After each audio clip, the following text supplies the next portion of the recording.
Hello, everyone. Welcome. This is the International Peace Coalition. This is the 108th meeting that we've had consecutively. My name is Anastasia Battle, and I'm actually speaking to you from Berlin, Germany, where we are having a John Quincy Adams Brigade. We've had a number of Americans come in to Europe with the idea of helping to organize a peace process and bringing much of the optimism that we've had from the American conference that I'm sure many of you saw. So this has been a lot of fun, and we have a lot of reports coming in from all over the world. So you have a lot to look forward to today. I like to remind people why we started this coalition, why we started this forum, and we started it 108 weeks ago in order to bring people together of different philosophies, of different cultures, different languages, in order to come to what's really truthful. How do we achieve true peace on the planet? And what you end up finding is that all these so-called differences that people have don't really matter as much as finding the common aims of humanity. And I really appreciate everyone who has joined us for the last 108 weeks, veterans who have been part of this process, and also new people. If you are new, please feel free during the discussion period to introduce yourself, where you're from, if you're with any organizations, and any initiatives or ideas you might have. We really encourage new people to participate. So with that, thank you everyone for joining us, and we'll get started. I put the agenda in the chat, so please, if folks could translate that for me, thank you. And we'll start off with Helga Tsepp-LaRouche, the founder of the Schiller Institute and the initiator of the International Peace Coalition. Please go ahead, Helga. Hello to all of you. Well, unfortunately, my assessment is that the world is still in a horrible mess. And even if the situation around Iran and Israel has calmed down somewhat, that cannot be said for the horrible events going on in Gaza. But more at large, I think we are not at all in an area where anything would be ended. But let's go through the different elements. President Trump obviously concluded after the Israeli and then the US attacks on the Iranian facilities that this is now ended. He was very proud of himself, saying that this was the greatest military operation in history ever, and that he claims that all the Iranian nuclear facilities have been destroyed. Now, that is with a big question mark, given the fact that it is very likely that the Iranians foresaw what was happening, and they transported much of their nuclear enriched uranium, the centrifuges, but also other elements of the facilities to different locations, somewhere deep in the mountains. So maybe some damage was done, but it was not eliminated at all, which is, why we have to be absolutely on the alarm, because, there are some forces, including in the United States, who would like nothing better than to renew the same operation against Iran, this time maybe with even better, equipment and targeting and so forth. Now, a lot of damage has been done. I want to go through the different elements. One, for example, is that the International Energy Agency has, for the time being, lost all credibility.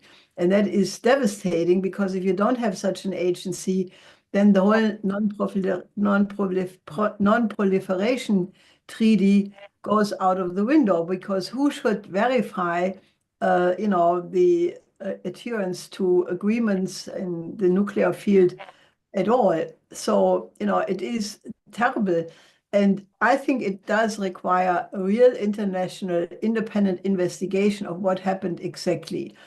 Because as former British diplomat Alistair Crook was saying several days ago, that there was a report on the 11th of June from a program from Palantir, the AI firm in the United States who has all kinds of military agreements with Israel, but also with many other states that, according to their software mosaic, that there were signs that Iran had enriched the uranium and was actually preparing in the direction of a nuclear weapon. Now, that basic assessment colored what the International Atomic Agency put out on June 12th.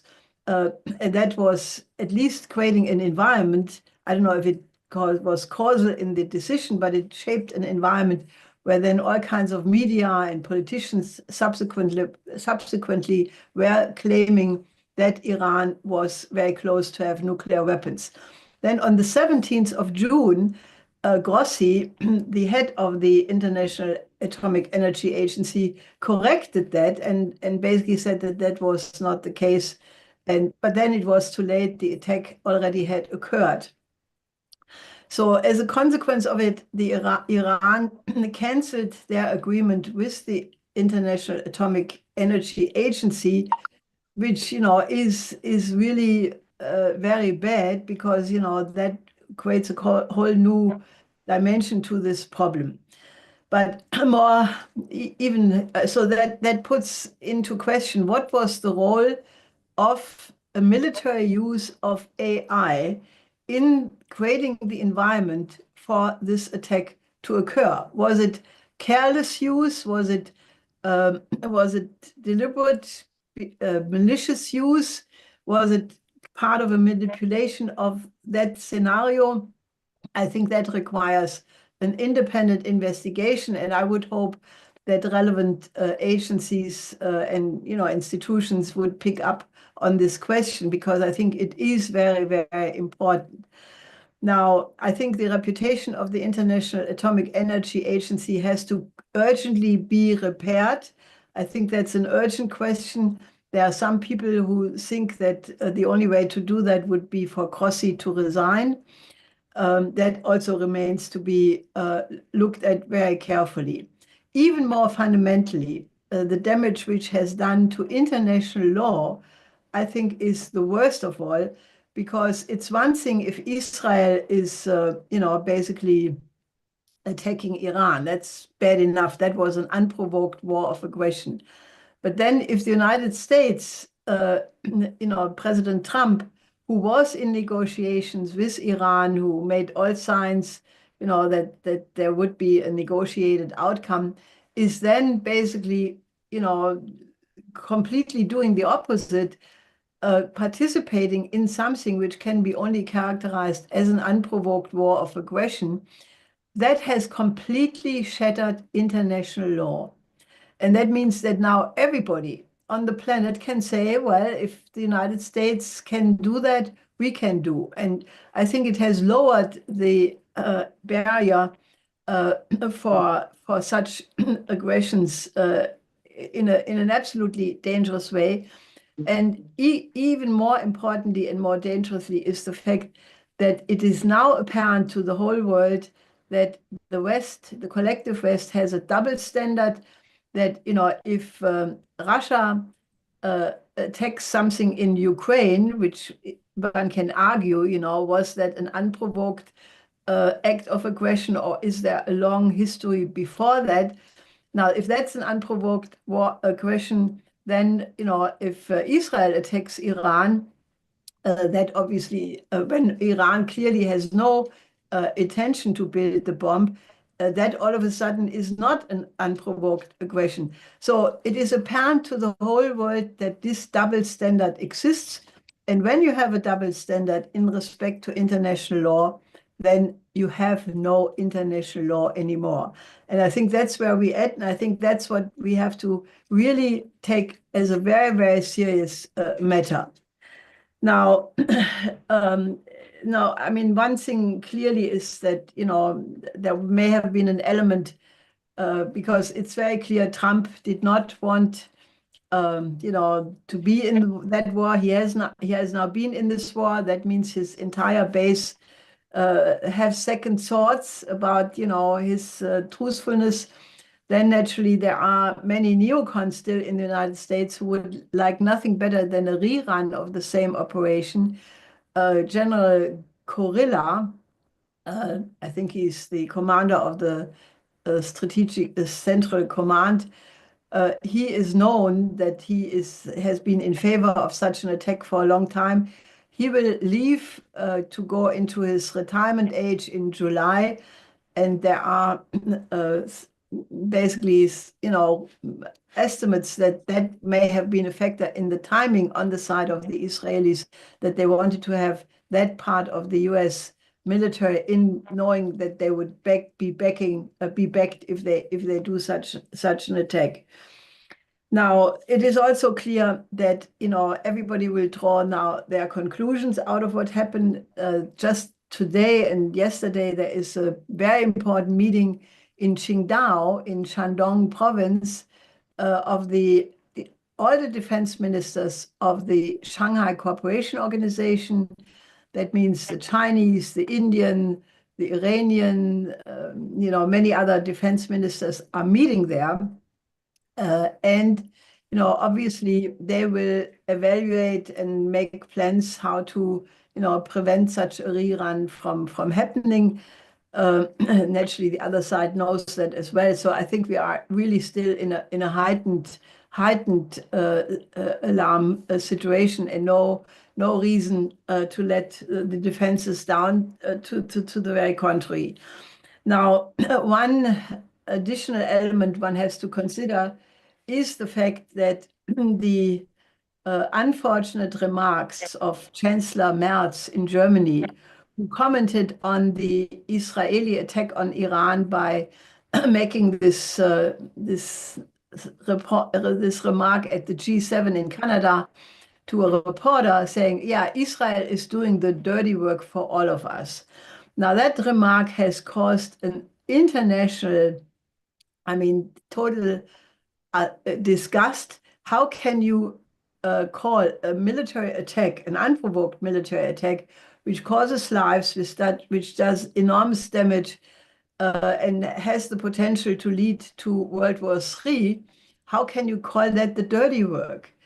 That reflects not only, that is the estimate of many sources in the global south.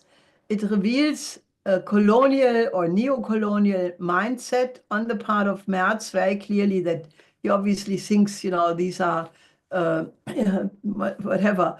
It also, according to the Indian commentator and former diplomat who was on the IPC, I think 2 weeks ago, that is the mindset of the Crusaders, that this is typical for the Europeans, that they think that all the non-Christians anywhere in the world are just some other kind of species. One has to try to reduce in numbers as much as possible.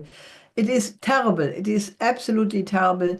And naturally, the Russians, Maria Zakharova and others, have pointed to the unfortunate tradition that somebody from Germany, a leader of Germany, could say these things more than 80 years ago, after the Second World War, and the period of that time is unbelievable and is being noted around the world, and it is just horrible. And I only can hope that the people in Germany really make sure this doesn't happen again. This is terrible and disgusting. Now, I have to say, to the honor of a comedian in Germany, Hallervorden, that he is suing now Merz for incitement for war. And sometimes the comedians seem to be the only truthful people these days, when the journalists are clearly not. So I think we are in an incredible situation where lawlessness is now ruling. And therefore, I find it absolutely super important that the Russian Foreign Minister Lavrov has brought up the question of the absolute urgency and priority of the discussion of the principles of a new international security architecture. Now, this, I think, I can only fully appreciate and be happy, because if all the people participating in the IPC meetings know, Since the outbreak of the special military operation in February 22, immediately afterwards, I called for the international security and development architecture, which must take into account all interests of every single country on the planet. And then a little bit later in November, I proposed 10 principles, which should be the basic consideration, not exclusively, but basic consideration, how such a new security and development architecture could be actually thought of. So I think that Lavrov is putting this as an absolute, he said, this is the most important, most urgent question of today. And I can only fully agree with him that I really think that that needs to, in earnest, be put on the international agenda by the UN General Assembly, by the BRICS countries, by some other body of discussion, think tanks, universities. But I think we have to earnestly start to think how we give ourselves an order which, allows the long-term survivability of our human species. So that is what I wanted to say in the beginning. Thank you very much, Helga, for that. And I'm sure many people who have been organizing around the world right now are taking this very, very seriously. It just seems that every time something happens, it could be Iran, it could be Ukraine, it could be any of these countries. Unless we change the whole dynamic, these enemies want to create World War III no matter what. It could be any one of these different theaters. So I think a new security and development architecture is what we have to do in order to really stop this. Is a much bigger drive. So thank you very much. Next, I want to introduce for the discussion Dennis Kucinich, former congressman from Ohio and former U.S. presidential candidate. And I always bring this up whenever we have you on. Boy, would it have been a much better world had you been president, Mr. Kucinich, had you won that. And I want to thank you for everything that you've done thus far. And please go ahead, Mr. Kucinich. Thank you for joining us today. You're muted, my friend.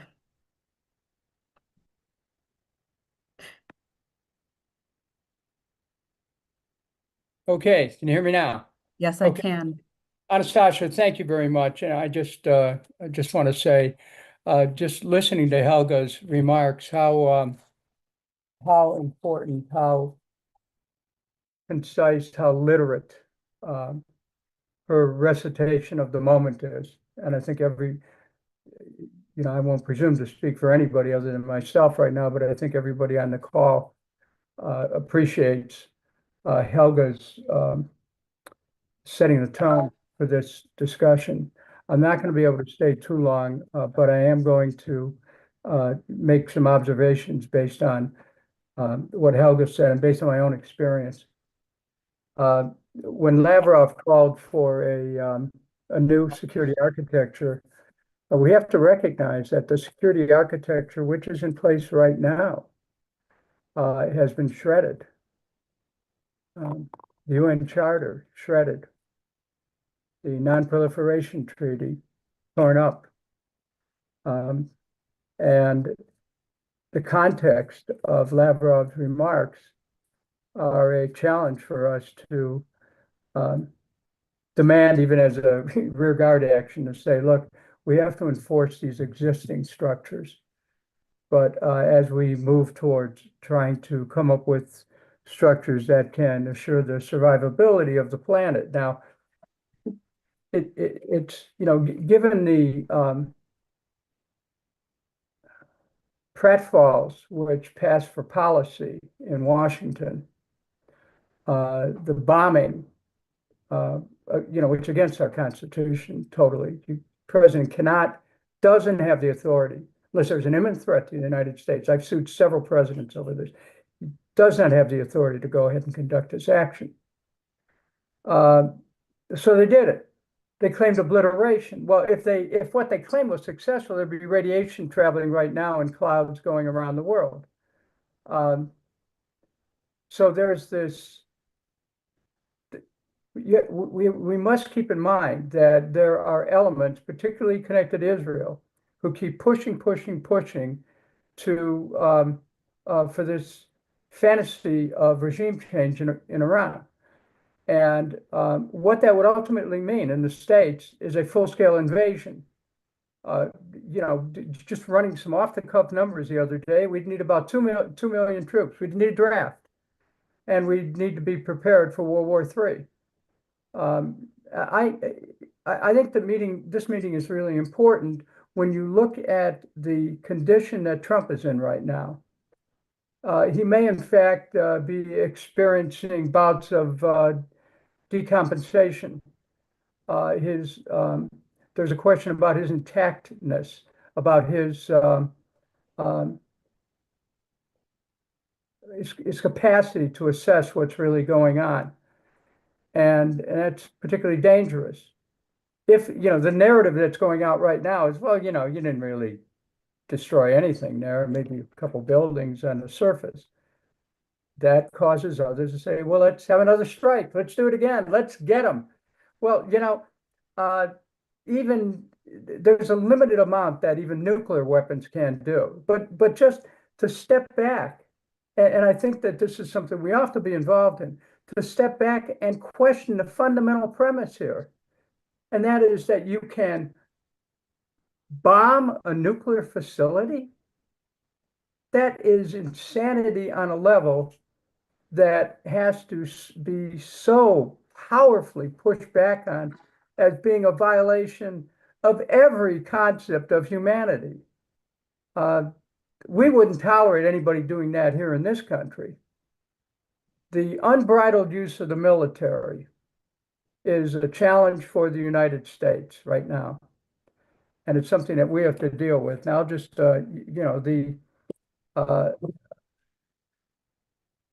the careless use of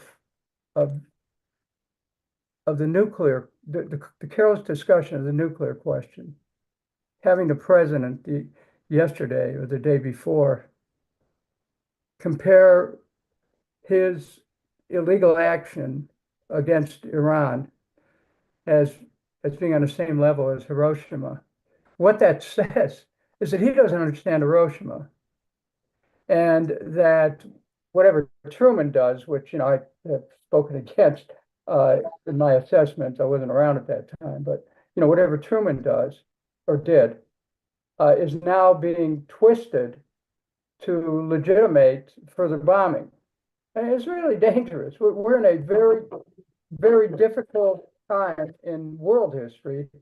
And with what Helga said, we have this, the West is still up to their old colonial tricks. They're still lusting for empire at a time when the world has changed, where we have a multipolar world, and there are people who refuse to accept it. And for those of us who believe in human unity, this is our task, this is our challenge to weigh in and to say, just stop what you're doing, and let's recall how we must move forward in a world which could be dangerous, but in a world which also could be a world of tremendous potential and blessings. I'm not someone who is a dispensationalist. I don't believe that the end is near, but I do believe that we have a responsibility to intervene and to protect this planet by holding those who are in power to account. So thank you very much, Anastasia and Helga and everyone else who's on this call. I wish I could stay a lot longer, but I'll hang around a little bit. Thanks again. Thank you so much for that, Mr. Kucinich. I totally agree with you, and I think people on this discussion are very much happy to have you on and hear what you had to say about the situation, that there is a great potential right now, despite how scary everything might look. That's actually what makes this potentially optimistic. I'd like to bring in Graham Fuller, who is another friend and regular participant of the International Peace Coalition. He's a former U.S. diplomat, CIA official, and an Islamic scholar. Please go ahead, Mr. Fuller. Thank you, Anastasia. It's a pleasure to be here as always. I think we're really witnessing some tectonic shifts in the international geopolitical situation. Excuse me. Whatever we may think about the Arab-Israeli struggle, I think that the recent events now involving Israel and Iran and the United States have moved things into a new area, which is not altogether entirely negative. We can talk about who won the war, quote, won or lost the war in Iran and in the struggle, in its struggle against Israel. But the fact is, from a functional and long-term point of view, this was a serious loss for Israel. Certainly, Israel is the more powerful military nation, more powerful in almost all respects than Iran. Nonetheless, there was unbridled confidence on the part of Israel that any kind of punishment that they could mete out to Iran would be triumphant and successful, put an end to any nuclear threats as Israel perceives them. But that didn't quite happen that way. Yes, there was very serious damage to to Iranian nuclear facilities, but as many specialists have pointed out, these ultimately can be reestablished. I, for one, don't even like the question of whether how much Iran's nuclear facilities were damaged or not damaged. I think, as one critic pointed out, Israel has been talking about the Iranian nuclear threat probably now for 25 years. There are videos of Netanyahu repeating over and over and over again how Iran is maybe a couple of years away, a couple of months away, a couple of weeks away. It could be tomorrow. We've heard the same story over and over and over again. If in fact Trump can triumphantly say we obliterated, I think in some ways that statement is very useful because it removes from Netanyahu the ability to say, we're one day away from nuclear holocaust out of Iran. I don't know where this will all go, but I think it's very useful to consider that maybe it has been a serious blow against Iran, and that Netanyahu is simply not going to be able to fearmonger in quite this same fashion again.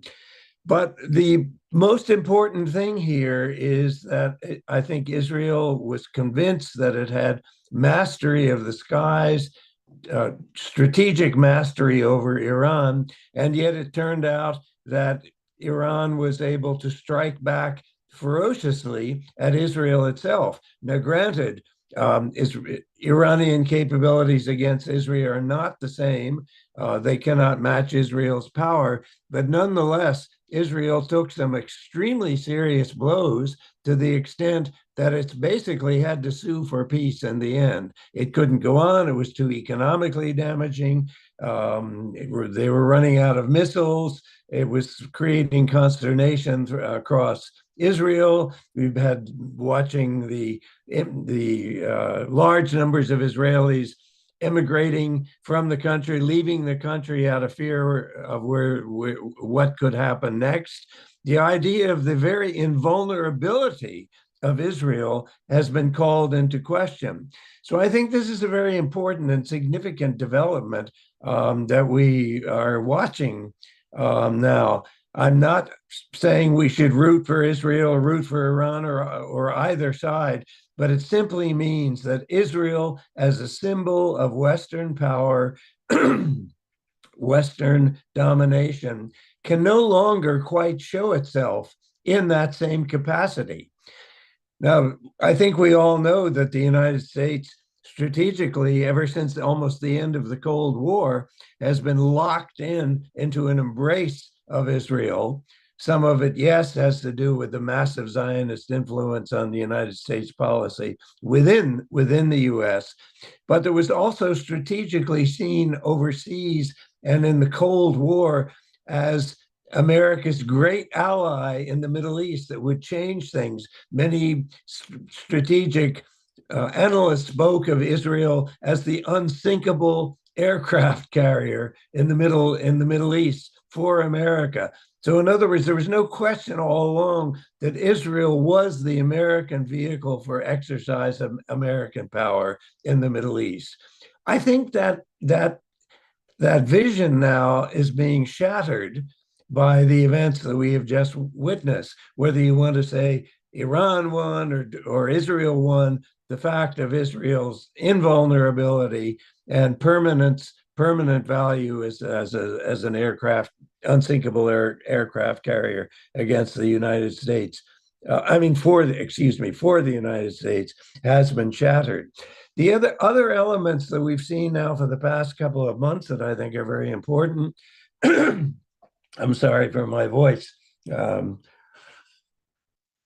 Other events we've seen go back a couple of months or even a year to the extraordinary diplomatic accomplishment that China was able to pull off in bringing about a rapprochement between Iran and Saudi Arabia. We all have heard the usual Western commentators saying, "Well, the conflict between Iran and Saudi Arabia is deeply rooted, and one is Sunni and the other is Shiite, and everybody knows that Sunnis hate Shiites and vice versa, and therefore this can never be solved, and the West can play off against Shiite and Sunni fears." And indeed, the US did exactly that. I think we know that a key element of American foreign policy all along is to spread fear and to essentially seek to identify enemies to scare the rest of the world and facilitate their joining in American defensive alliances or defensive organizations or even offensive organizations to meet the Chinese threat or the Iranian threat or the Russian threat or God knows what threat. But that is the fundamental foundation of American foreign policy and vision, is promoting the threat. When China came in and essentially was able to pull off this quite remarkable reconciliation between supposedly irreconcilable nations, this was a game changer in the Middle East. Now Saudi Arabia is dealing with Iran. The rest of the Gulf states are dealing with Iran.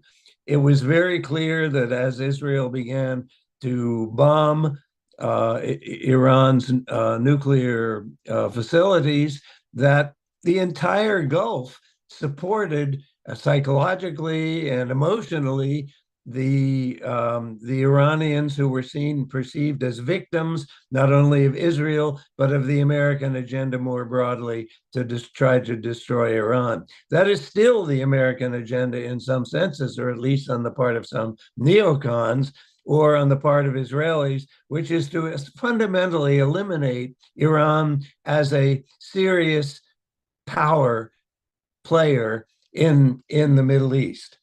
So I'm quite heartened that this paradigm of oh my God, the Iranians are coming has been in part broken, damaged in the Middle East, and will maybe open the door to greater cooperation. On top of that, it was quite striking, no pun intended, but the Iranian response to the American quite savage blow against Iranian nuclear facilities.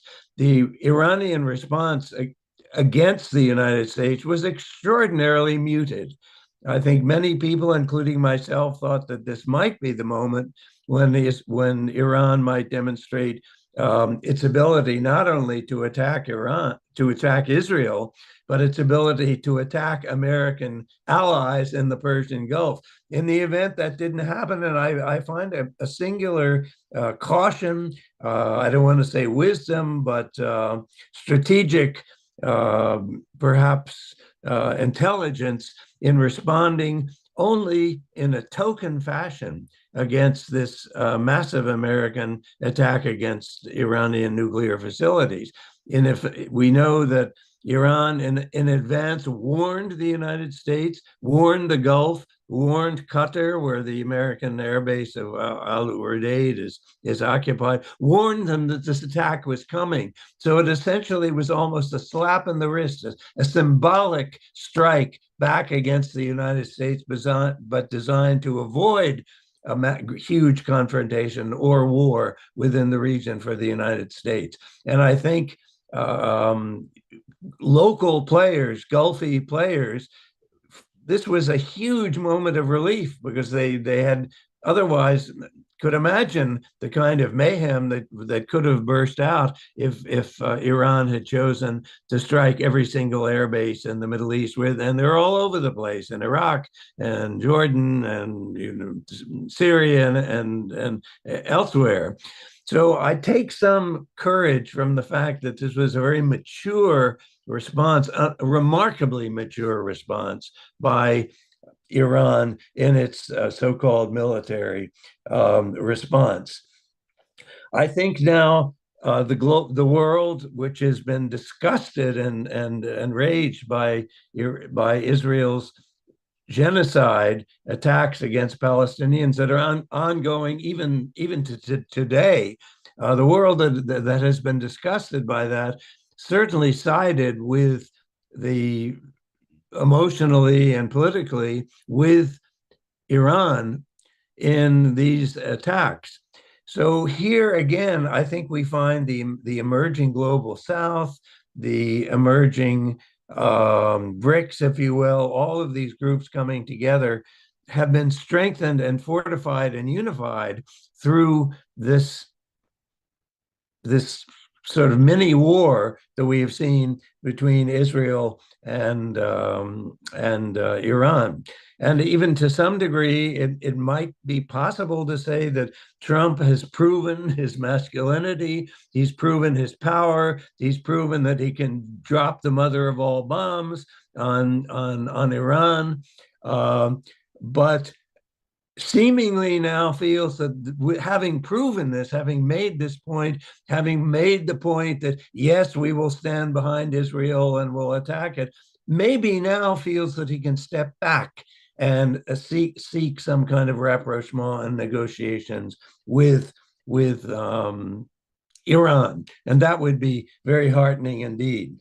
Just one last point, let me mention that I'm quite heartened. It's not directly related at all, but it indirectly, I think, is potentially very profound. We're all aware of these startling results in the New York mayoral election last week, that a Muslim of Indian background essentially has won the primaries and is very probably slated to win the mayorship. And indeed, many people are speaking of him as a new voice for the Democratic Party, which God knows has to be one of the most tired parties in existence, except for the Republican Party. So maybe here we see hints of a global South, a perception of the world that is no longer dominated by settler colonialism. Israel clearly represents a white country, and Americans identify with that white country and our white allies in this regard. That's changing. And I think any success that Mamdani has, and it isn't just about politics or international politics, it's about the economy. He wants to focus on better life for New Yorkers. He's not even talking about international politics to speak of. So this is extraordinarily important that potentially major American politician is going to focus on American welfare and not on war and not on global confrontation and not on the search for enemies. Thank you. Thank you for that, Graham. That was very, very useful for the discussion. to contribute your analysis, which we always appreciate what you have to Thank you. offer for us. Thank you. Thank you. I think actually you will appreciate the next speaker, Mossi Raz, who was a former Israeli Knesset member and former Director General of Peace Now.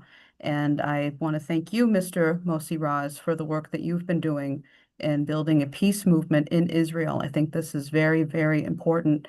And I'm happy to say that we've been seeing more and more of this coming out in the mainstream news media. So please go ahead. You have the floor. Thank you, Anastasia. So, who won the war between Iran and Israel? For my opinion, in wars, nobody wins. Who lost? Two sides lost, Israel and Iran. The first loss is hundreds of Iranian citizens who were killed. 28 people in Israel, among them, by the way, 4 Palestinian citizens of Israel and 4 Ukrainians who came in order to get medical treatment in Israel. What shows us that we are a global world, and when you hit missiles, everybody can be killed in both sides. Nobody wins in a war, but we can win the wars. I mean, we can win with a peace agreement or with any other agreement in order to prevent the wars. This is the winning. What I keep saying, Israel and Egypt won the last war between Israel and Egypt because they managed to have peace treaty among them and between them. And after 25 years of 5 wars between Israel and Egypt, we have now 50 years of peace. Hope forever, but even 50 years is way better than 20 years, 5 wars in 25 years. The same between Israel and Jordan. And of course, I can give so many examples from all over the world. The war, okay, it happened. It was. We know that. We know that the civilians were killed. We know. We don't know really the results, what happened to the nuclear project of the Iranians, but it's not that important. It's not that important because if we don't manage to have political agreements, in few months or few years, it will be the same. Trump and Netanyahu and Meretz and others who would say, okay, the Iranians are going on with their project and we have to stop them in a military way. By the way, I am fully supporting stopping them in an agreement. So this is the test now. What happened. It is very sad, but this is our mission now, to have an agreement to stop that, to stop the violence and to stop the hostility. It was, for me, not astonishing, but a little bit sad to say how we go back to the Cold War, but without the cold. Yeah, hot war, that automatically Europe and US supported Israel. When I say Europe and US, I mean to the leaders, but probably more or less 50% of the citizens. And automatically, others supported Iran. And again, when I say that, I talk about the leaders. We should try to have more complicated views about reality, not automatically be on one side. Sometimes you have to be on one side, yes, but not automatically. And we see in the West, not only in US, in the US maybe it's very clear. We see that actually the society is now clear between there is the conflict between. For example, for this question, is Israel ally of US? Probably most of Americans say yes, but many would say no. And we see the differences between them. And the same in Europe. So maybe there the majority would say no, and the minority would say yes. But the difference between those sides, that we have to solve this problem because it is risking even the societies in the West. Yes, we could see the automatic support of Europe, maybe because of their fear from Iran and fear from their ally, Russia, but it was automatic. We see, by the way, follow the money. I see I see the selling of the military industry in Israel. It goes up and up. It increases every year in very high percentage. But the most important is that if you go back 3 or 4 years ago, you saw that most of that went to Asia. India was the first state. If you check now, the majority of the selling is going to Europe, especially Germany, but not only Germany.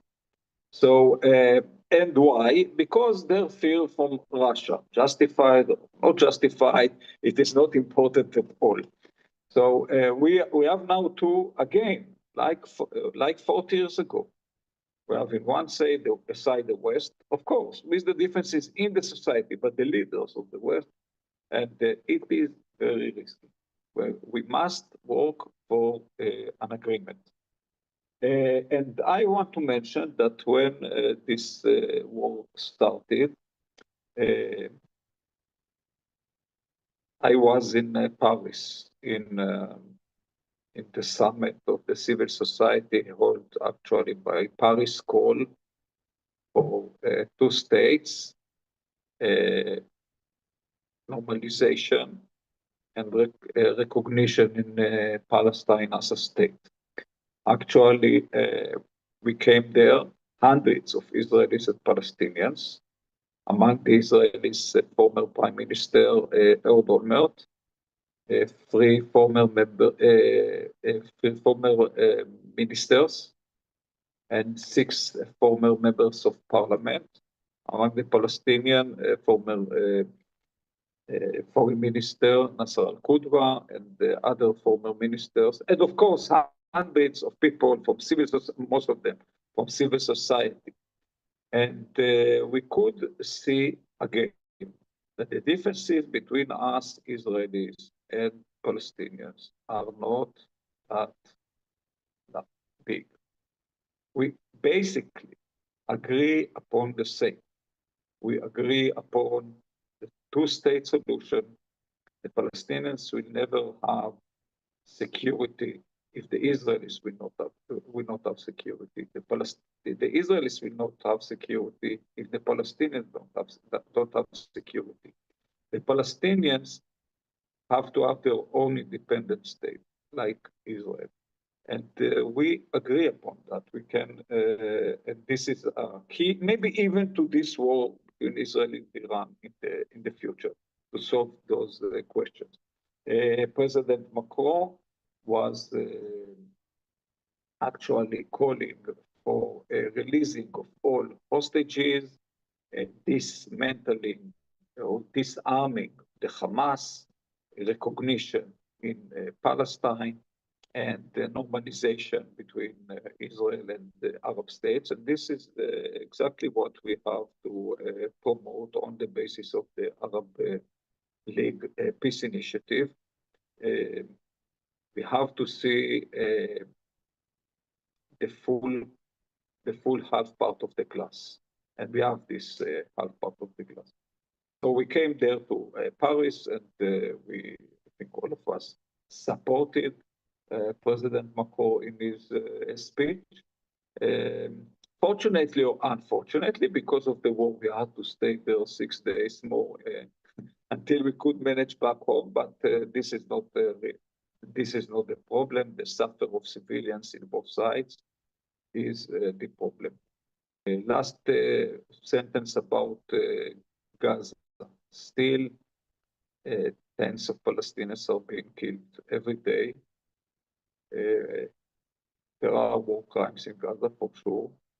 the fact that Hamas initiated their war crimes in the past and even today doesn't justify Israeli war crimes. And we have to have an immediate agreement to release hostages and a great number of prisoners to end the war, to withdraw from Israeli withdrawal from Gaza. And I will be very happy if such an agreement called for recognition in Palestinian state and started to talk about the peace agreement between two independent Palestinian states. So thank you for having me, and I can stay a little bit more, but probably not until the end. Well, that's wonderful, Mossi Raz. Thank you so much, especially for the report on the discussion that happened that you've been part of and many other people that you know have been part of. I think this is really important, really, really important. And it's a shame that this UN meeting was rescheduled. I don't think it's actually been set yet. But thank you for that report. I actually want to go to Helga Tsepp-LaRouche to see if you have a response to what's been said so far. Well, I hear a certain amount of optimism from the different speakers, but I think that if you look at the strategic situation and what is really at play, I'm quite concerned that there will be because the idea that Trump won this and now he can rest and the nuclear facilities are destroyed, I mean, that will be coming very quickly clear that that's not the case. And then the question is what will happen then? And there will be an effort by the neocons on both sides of the Atlantic, because the neocons, unfortunately, are not only inside the United States, we also have a good amount of those in Europe. They will for sure go back and have a rerun of this present situation. And, I think that if we don't overcome this new colonial mindset, which was also referred to, I think that is really the biggest task of the time. And I also think that the unchecked use of AI for military purposes does pose a new question, because it, in my view, the use of AI for targeting, for drone guidance, for other purposes does require a new or integration into a new arms control treaty, because if everybody uses it as they please, it has added a new dimension to international warfare, which I think has new dangers, which I don't think we are in any way prepared yet to cope with the consequences. So that's why I think that the glass may be half full and half empty at the same time. In any case, I agree with Graham that the world has undergone a tectonic shift, and that the perception of the players has fundamentally changed. The global majority is moving actually very fast in a completely different direction. And I still think that the only way how we will get out of this mess is that we convince people in the United States and in European countries to join with the global majority and stop having the geopolitical idea of domination. Because as long as we have that, it's just a question of time when the new aspect, either in the Middle East or in the Far East or wherever, erupts. So, but I want to thank all the previous speakers because I think we need to amplify our efforts to arrive at a completely new paradigm in terms of the thinking. Thank you, Helga. If Mossi Raz, I know before you have to go, or Graham Fuller, if you have a response to Helga before we go to the reports, please jump in now. Otherwise, we can continue. No, I don't have anything. Yeah, thank you for. I can stay with you for about 20 minutes, I believe. Okay.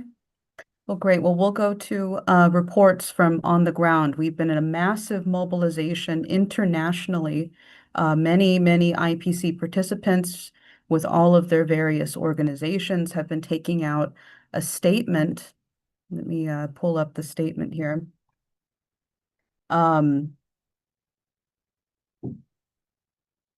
Oh, I'm sorry, I lost it. We have an emergency statement that we've created.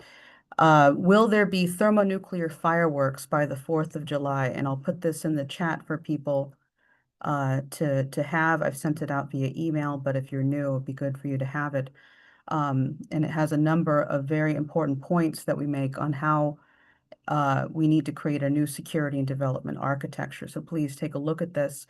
But I want to go to our friends in Mexico, Katarina, who is a really special organizer. Anyway, I'm excited to finally get to meet you, Katarina, at the conference coming up here, July 12th and 13th. So we can share much of our experiences and plans that we have to dominate the world with truth and peace. But please go ahead, Carolina. We'd love to hear from you. Gracias. Gracias, Anastasia. Buenos días a todos. Thank you very much. Good morning, ¿Está bien? everybody. ¿Puedo ya hablar? Can I go ahead? Gracias.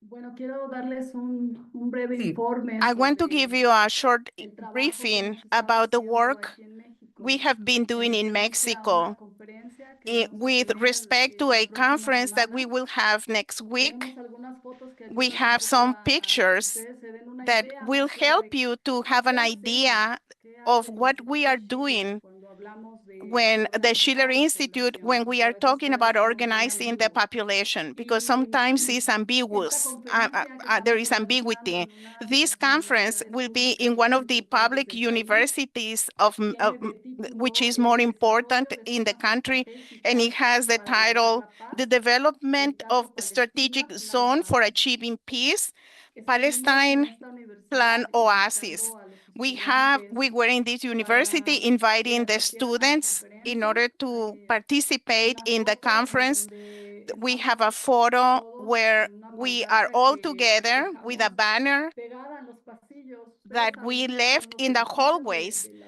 next universidad to con the diferentes buildings of the carreras, university where they have the áreas de different lógica, de areas literatura, de where ingeniería, they sociales. have En uno de engineering, los pasillos social donde vamos a school in tener one el of the auditorio de la hallways where the conferencia, auditorium pegamos of the esta conference will take pancarta place. en We donde we alguien puede ver we el video we del plan posted Oasis this en español, poster del with Instituto the Mexicano de QR que es el code Instituto for Schiller. that goes to the video Esto of es the el Oasis póster plan que of the estuvimos Schiller pegando Institute. en And this las is one of zonas para the invitar a los posters that jóvenes a los eventos que hay en las we universidades. had in the inviting the youth, La siguiente, por favor, the quiero mostrarles university también students. algo que a veces hemos And I mencionado would aquí like en to las see the reuniones, next pero me photo. gustaría que And this is one tengan of the una idea meetings, mejor de so qué you can see significa. an Nosotros hacemos idea. algo que se llama We do saloneo, something es which is decir, called que vamos a saloneo, las which is universidades, classrooming. We go to the hablamos con los universities, estudiantes, con we los speak to the profesores students and the y pasamos teachers, salón por salón professors, en sus and then we clases. go Ellos están to tomando the clases classroom y where ellos the eligen el students are, profesor and we para ask the poder professor hablar con to los chicos speak un to the minuto, students for 1 minute. aunque normalmente tardamos más tiempo, Although más de un normally minuto, we take more les damos un time informe and we estratégico give de lo them que a mencionan, de lo que strategic se briefing habla en las reuniones uh, de la to coalición, ese informe de speaking lo que about va the pasando en el coalition mundo, meetings and what is conectando con going la on in the realidad. world. Esta es una We fotografía connect que them to tomamos reality. This is one of the del photos saloneo. Estoy of en un this salón colorado classrooming, sobre and el tema we de are talking to Palestina, the sobre el students ataque que about hizo Estados Palestine, Unidos a about the Irán. United States Sí attack on había Iran, preocupación en los jóvenes, algo and there que was me a lot of alegra mucho worrying. porque, bueno, The youth were uno de ellos es worried, el secretario and one of them del is the Consejo secretary Estudiantil de of the Armas student Biológicas, con el que estamos council coordinando la on conferencia. the which is Y ahí se ve a coordinating un the chico que está conference. viendo And hacia there el is volante, que a es young man tal who vez is ustedes no lo ven ahí, pero looking at the flyer, that we printed several thousand of them to circulate with students and with the proposals of the meeting. And this is classrooming. We go into every classroom and then we go to the next level, and is the next photo, please, which is when the classes end. We wait for the students with some banners and flyers about the different topics that we spoke with them. Of course, we spoke about the war, the case between Israel and Palestine, and we give them material, literature, so they know our proposals. This is a hallway where a lot of students go by, and there is a lot of interest. It's very important to see the students who are really interested. They don't want a war. And when we organize in this type of job, it allows us to speak to them personally, and we know what they are thinking, and we tell them what are the solutions. And of course, Mexico is, in Mexico, we do call what Israel is doing genocide, and people react in a general way, and people have very good reactions. And finally, some of our friends participated in a chorus, because in the conference we will be presenting some songs which were created on the topic of Palestine. You can see some of the rehearsals of the singers with the teacher, Angelica, who is a follower of Italian bel canto from Professor Briano, and they have a commitment to educate the youth, their voices, knowing that the beautiful art ennobles the population. And in the conference, we will have the participation of the university chorus. We were speaking with them, and they sharing the importance of what is going on in Palestine. And they will sing 5 songs. I will tell you the name of the songs so you know the idea. And also, 2 of the songs were composed by our friends in United States, and they are in English. And fortunately, what we can do with those songs is to write the lyrics in Spanish. And I can tell you the names. One is a children's song is called "Stop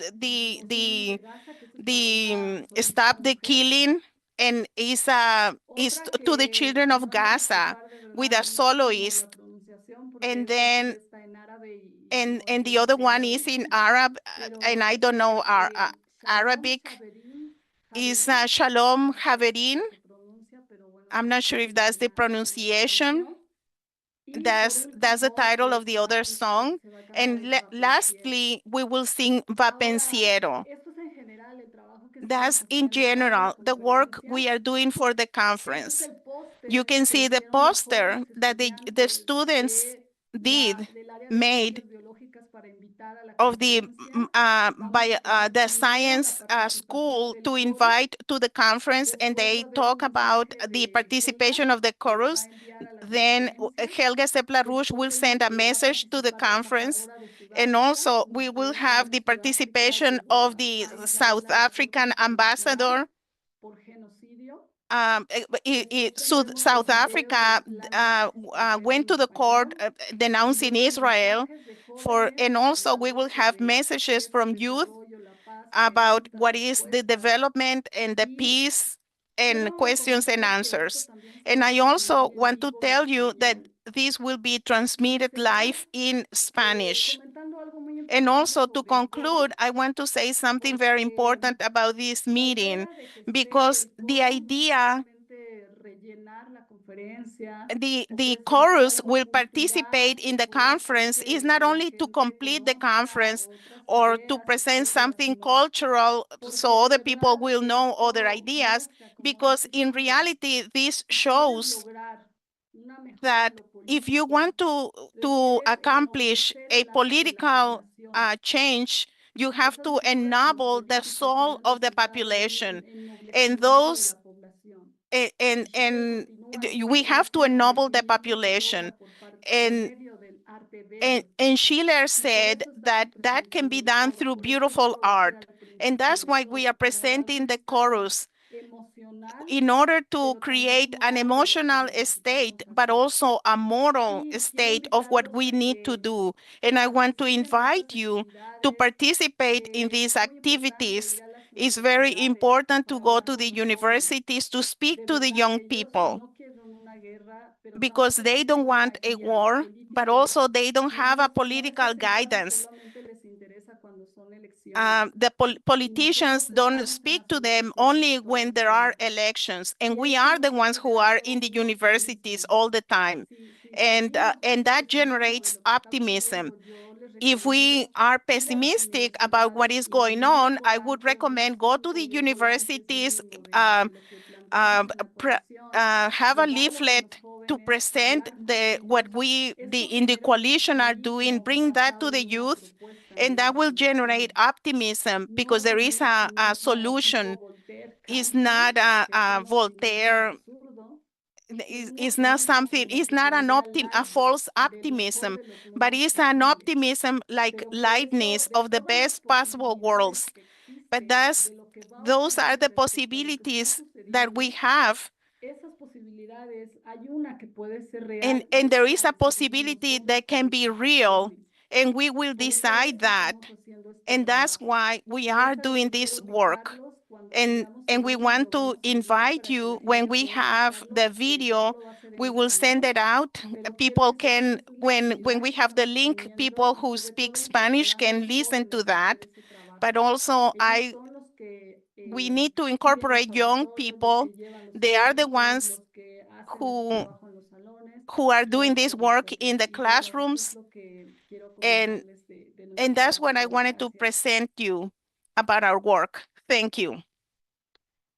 Thank you, Carolina, for that very wonderful and exciting report, especially from the campus. It was wonderful to see these posters they had all over the campus of this conference. This is wonderful. This is great. Yeah, we need more of that. We need more really excited students on campuses who are just going to be, stick it to them, literally. Great. All right. Well, next for the discussion, I'd like to bring on Kynan Thistlethwaite, who is currently in France. I'm sure people remember Kynan is one of the infamous or famous, it depends on who's asking, interventionists from New York City who works with Jose Vega. So welcome, Kynan. Good to have you on, and happy to see that you're having fun out there. Yeah, hi, can you hear me? Sure can. Okay, great. Well, good afternoon. Oh, well, good morning, I guess, everyone in the United States, and good evening to people in Europe. So I'm here right now in Paris, France. I've been, over the past few days, since I got here, on some field deployments with the membership here in France. And it's been a lot of fun talking to people, not just here in France, but people internationally as well. Just a couple of days ago, we were at the International University of Paris. I guess that's how you would translate it. But it essentially, there's different campuses or houses stationing students from abroad, Saudi Arabia, Algeria, all over the world. So you get to meet all these different kinds of students whose perception of reality, I would say, is quite different to those in the United States. I would say they have a much more realistic view of the current strategic situation.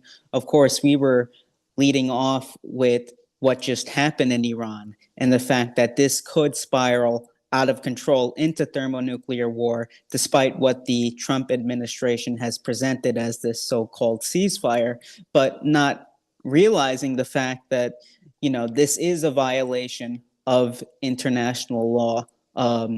This was an unprovoked attack, and the United States cannot be taken seriously anymore as a constructive mediator in any kinds of conflicts. And of course, what we were telling them is that you can't look at this just regionally inside the conflict zone itself, but you have to look at this in terms of what's going on right now with the BRICS, with the Belt and Road Initiative, the shift from the collective West, from the Western financial system, into a new world economic order in which the global South is playing a leading role right now. And of course, what the European countries we need to do, what the United States needs to do as well, is to join this new order that's arising, work with the nations of the global South, work with Russia and China to make this happen.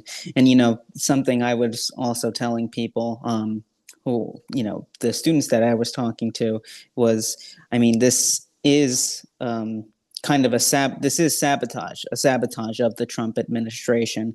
But most emphatically also, it interferes with his ability to speak with people like Presidents Putin and President Xi Jinping. And that's really important, his relationship to those kinds of leaders. So, first it was kind of intimidating, I'd say, being in this kind of environment, not knowing a word of French at all. But I found it quite easy getting to speak to people, a lot of them who know English and are quite happy, I'd say, to see an American who's not completely out of his mind, jingoistic.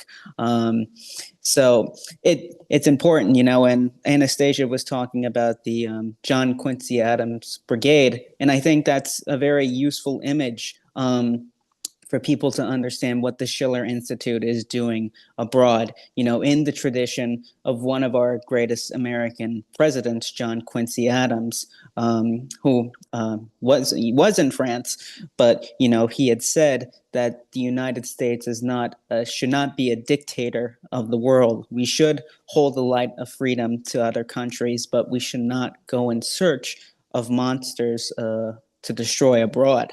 So, and one thing I also think about was in the 1830s, there was a series of American patriots, you could call them, people like James Fenimore Cooper, the inventor of the telegraph and great American painter Samuel Morse, who had went to France in the 1830s to learn about the culture, but to also create a great American Renaissance of painting, literature, and so on.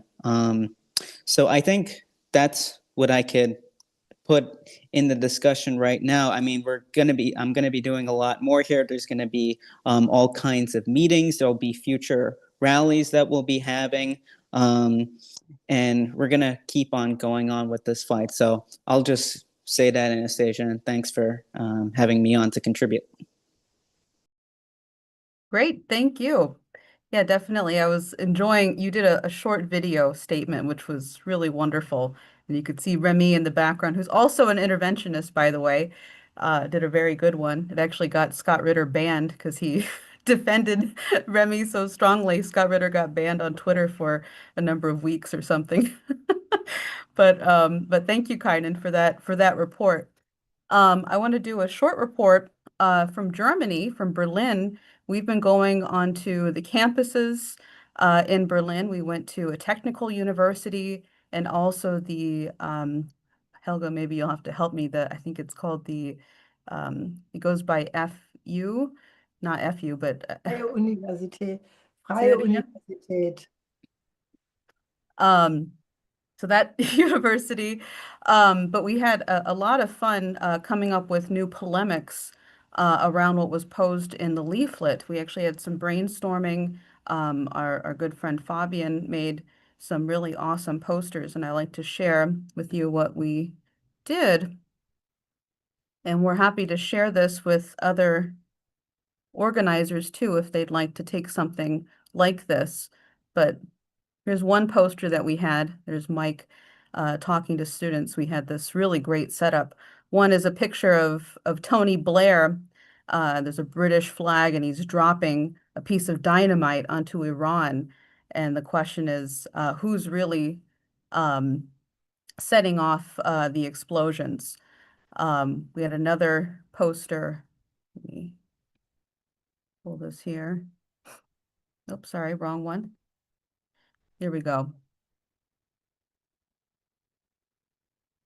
Is the war on Iran really about the BRICS? We had another poster posing this question about the BRICS, which has actually got a number of international students who were seriously thinking about this. So this was actually very useful to bring this out. This one in particular, I had like 3 or 4 students, and even using this as a lunge, stopping people on this. There are no tactical nuclear weapons. And actually at this university, this technical university, we had physicist students and other technical students who were saying, I can't believe they're actually talking about tactical nuclear weapons. This is insane. I can't believe they're actually saying this. And they were dumbfounded that this was even part of the discussion right now, and they had a sense that the direction the world was going in was really out of it. We got some very good responses, especially from students who were from Iran, who recognized that this war on Iran is not really about Iran. And wanted to help us get connected with other people and other groups, which should be a lot of fun. We also had some Germans who responded, and I'll say it, there is a lot of nervousness in Germany. Oops, excuse me. There is a lot of nervousness in Germany because of I guess, the crackdown and on thinking amongst many people. I mean, as people know, that you can't even say certain words talking about what's happening with Israel, and I'm trying to be very careful with what I'm saying because of where I am. But you can't even say certain things. So there's a lot of fear. But even despite that, we've had a number of German students, international students who were coming over and really wanted to discuss how do we create a new system right now. So anyway, we'll be working on mobilizing various networks that are here. I think the fact that the drive for nuclear war is just so clear. It's not a question anymore. It's very, very clear that that's where this could end up. I think that that's mobilizing more people to say, I have to do something. So I just wanted to give that report on that. And we do have one more report, but I can't seem to find my friend, Bruce Todd from New York. I was hoping that maybe he'd pop up while I was talking, but maybe we can come back to him as we figure that out. I know we do have some other reports that'll be coming in from DC, so we'll definitely get to that. But that's what we have lined up so far. And I just want to see, Helga, before we go to the discussion period, if you have any responses to the reports that we've had, or if we should just continue.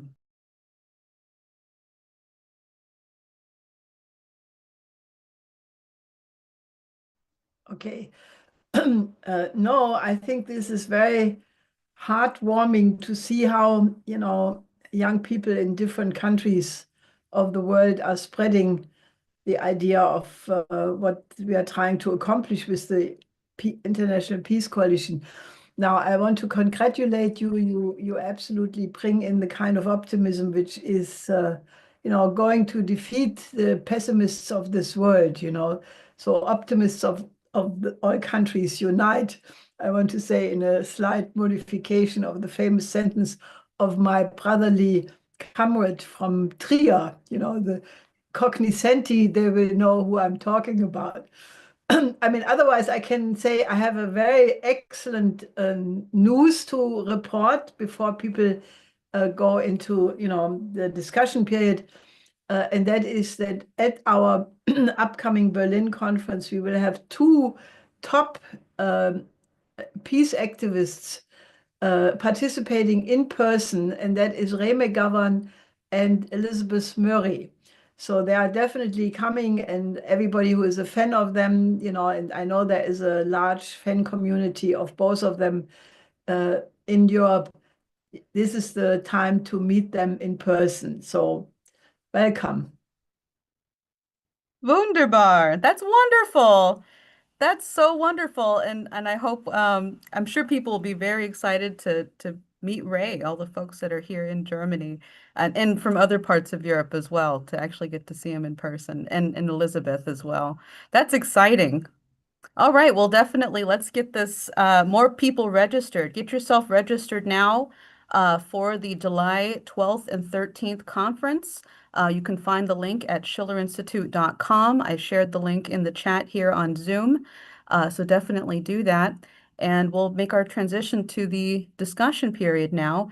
If you are on YouTube, Twitter, Facebook, or whatever platform you're on, you can join the discussion period by going to schillerinstitute.com. There's an RSVP page right at the top. You must register to get the Zoom link, and you'll be able to discuss with the panelists today. So, and with that, Dave, just let me know when we have moved on.